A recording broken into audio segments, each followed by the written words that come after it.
Welcome to the Highlights from Ukraine podcast, your daily audio summary of the latest news reported in the Ukrainian media. If you like what we do and want to tip us, you can now do so directly to our PayPal. Check out the link in the description for this episode for more details. Even a couple dollars or euros will let us know that we are on the right track. And as always, you can subscribe to our Patreon, where we share stories of life in Ukraine in times of war. My name is Artem, and here is the news. For 231 days, Ukraine stands strong against the Russian invasion. The sixth meeting of the Ukraine Defense Contact Group, so-called Ramstein format, took place yesterday, reports Interfax Ukraine. Group unites defense ministers and high officials of over 40 states who provide military support to Ukraine or consider doing so.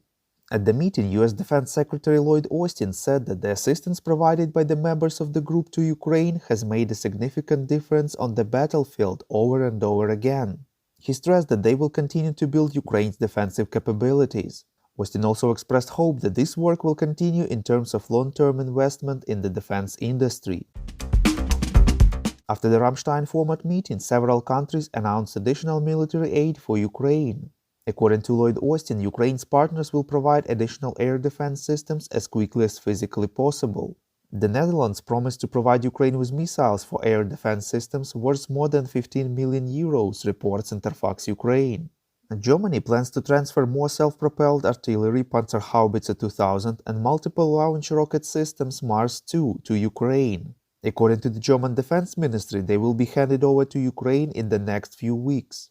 Canada will donate $47 million in artillery ammunition, unmanned cameras, satellite services, and winter clothing. French President Emmanuel Macron announced the transfer to Ukraine of 6 Caesar howitzers that were initially produced for Denmark, reports European Pravda. He added that Paris will also provide Ukraine with anti-aircraft missiles. Macron said the new military aid would arrive in the coming weeks. According to the Sky News source, France will transfer Crotale short-range anti-aircraft missiles to Ukraine, which are used to intercept missiles and aircraft at low altitudes. In addition, the French president said that Paris provides intelligence data to Kyiv, but stressed that it was not about an attack by Ukraine on territory of Russia. In his evening video address, President of Ukraine Volodymyr Zelensky thanked partners for their help. He said that the more audacious and cruel Russian terror becomes, the more obvious it is to the world that helping Ukraine to protect the sky is one of the most important humanitarian tasks for Europe of our time. The president believes that we will cope with this task. He informed that only yesterday the Air Force of Ukraine downed 4 Russian helicopters and more than 10 Iranian-made attack drones. Volodymyr Zelensky informed that recovery after a 2-day Russian missile attack continued across the country yesterday.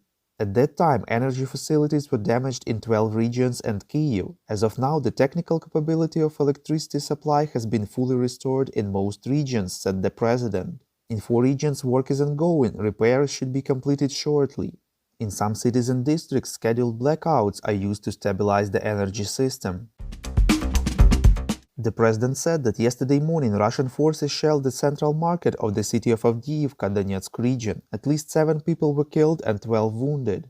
Zelensky assured that Ukraine's intelligence, special services and law enforcement agencies are finding out all details regarding these and other Russian strikes. He emphasized that Ukraine will bring to justice every Russian, from commanders to privates, who carried out these strikes. The president added that Ukraine will not forget about the propagandists who justify Russian terror. The UN General Assembly condemned the illegal fake referendums that Russia held in the occupied territories of Donetsk, Lugansk, Zaporizhia and Kherson regions of Ukraine, reports European Pravda.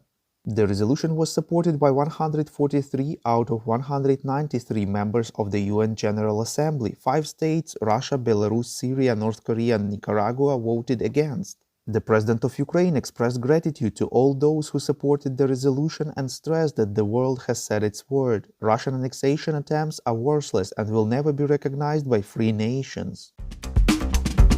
According to the Reuters source, among high-ranking NATO officials, a Russian nuclear strike would change the course of a full-scale war against Ukraine and most likely provoke a physical response from Ukraine's partners and potentially NATO, reports Slovo i Dilo. The representative of the alliance added that Russia is primarily trying to prevent the direct entry of NATO and other states into the war in Ukraine with its nuclear threats. The General Staff of Ukraine informs that the enemy is trying to hold captured territories and disrupt the counteroffensive actions of Ukrainian forces, reports Union. At the same time, Russian troops are trying to conduct offensive actions in the Bakhmut and Avdiivka directions, Donetsk region. The enemy is shelling Ukrainian positions along the entire contact line. We call on you to demand from governments of your countries to impose the toughest sanctions possible on Russia and its citizens to stop their invasion of Ukraine.